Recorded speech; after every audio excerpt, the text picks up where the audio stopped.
কি সমস্যা?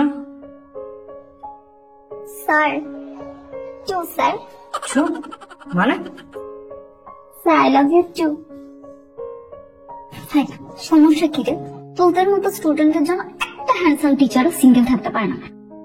যে কোনো একটা হ্যান্ডসাম টিচার আসবে অমনি ধরে ফ্লার্ট করতে হবে, প্রেম করতে হবে। কেন রে বাবা, সমস্যা কি? হ্যাঁ এই তোমরা আবার কি ফিসফিস করছো? কি সমস্যা? I love you. হোয়াট?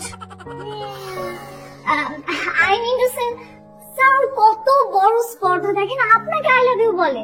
মানে আমি তোকে ওয়ার্নিং করতেছি যাতে ফার্দার আপনাকে এসব কথা না বলে। এই চুপ। গতকাল যে আমি সবাইকে ভেজিটেবল দিয়েছিলাম, সবাই করেছো? তুমি চুপ কেন? তুমি ভেজিটেবল করোনি? দাও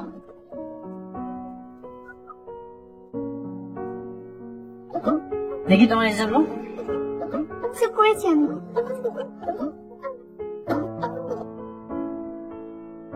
কি হিসাবে করেছো? সবই তো ভুল। হাত দাও, হাত দাও। Oh my God! Sir sir দেখেন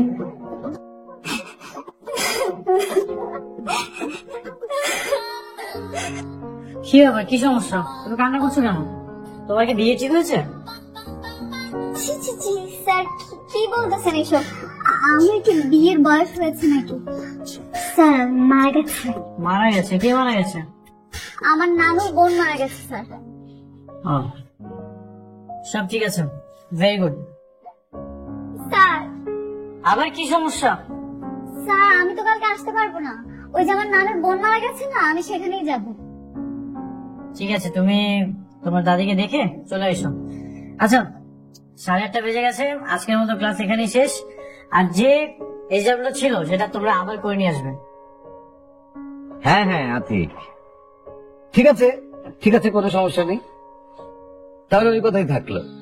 আচ্ছা আচ্ছা, হ্যাঁ এই সময় দাঁড়া দাঁড়া দাঁড়া।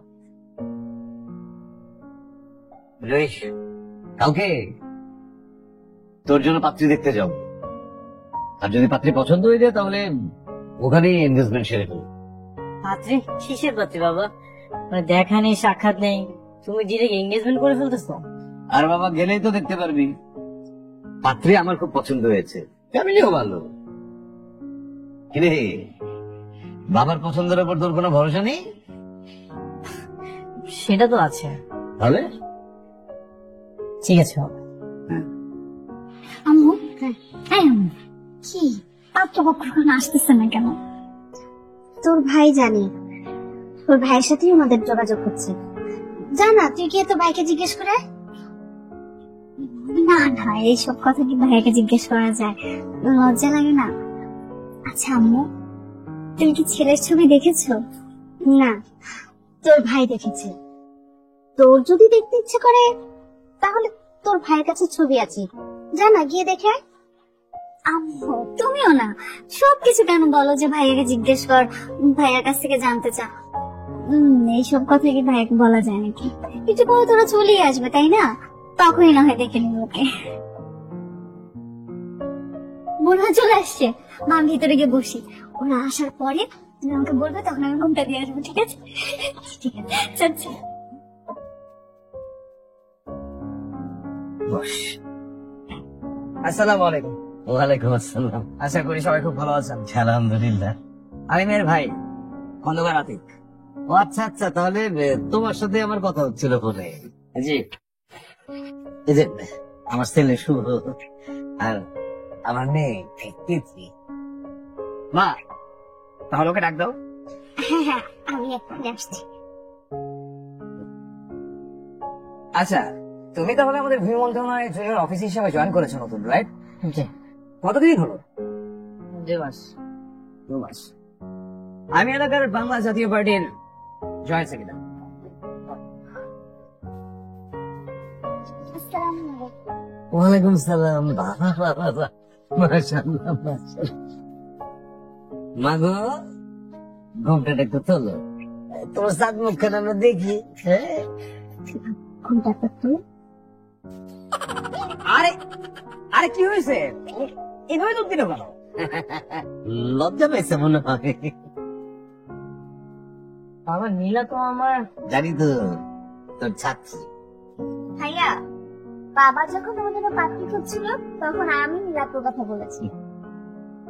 তাই বলে তোমরা আমাকে একটাবার জন্য জানাবে না? কেন, আপনারা কেউ কি কিছুই জানেন নাই? না, কেন বলবো? মানে জানলে যদি সে টাল বাহানা শুরু করে, সেজন্য আজকে আংটি সহ একবারে চলে এসেছে যাতে টাল বাহানা করার সুযোগ না পায়।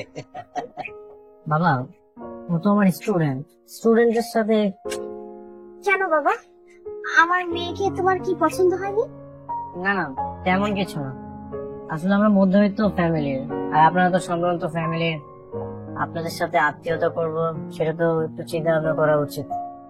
দেখো ভাই, একটা কথা বলি, মানুষের অবস্থান সবসময় একরকম থাকে না। তুমি যে মন্ত্রণা চাকরি পেয়েছো, একদিন এমন হতে পারে তুমি আমাকেও ছাড়া যাবা। No doubt about that. শোন, মানে আমাদের কিন্তু পছন্দ হয়েছে, আমাদের দিক থেকে আমরা রাজি।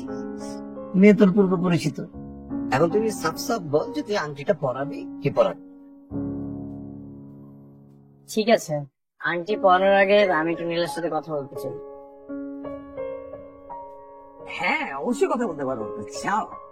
রিনার মা, ওকে নিয়ে ভেতরে যাও। যাও বাবা। যাও। কি তোমার নামের বোন নাকি মারা গেছে? গিয়েছে তো, সেই ছোটবেলায় মারা গিয়েছে স্যার। বিয়ের জন্য মিথ্যা কথা বলতে তোমার লজ্জা করলো না? লজ্জা করেছে বলে তো দৌড়ে ছাদে চলে আসলাম। আসলে বাসা থেকে বিয়ের কথা বলছিল। ঢাকঢোল পিটিয়ে কি বিয়ের কথা বলা যায় কোচিং এ সবার সামনে? বাই এনি চান্স যদি আমার বিয়েটা না হতো, সবাই হাসাহাসি করতো না? আর সবচেয়ে বড় কথা, বিয়ের কথা বলে ছুটি নিব, সেটা শুনলেও তো ফ্রেন্ডরা হাসাহাসি করতো। সেই জন্য মিথ্যা কথা বলেছি। Sorry sir. সরি বলতে হবে না।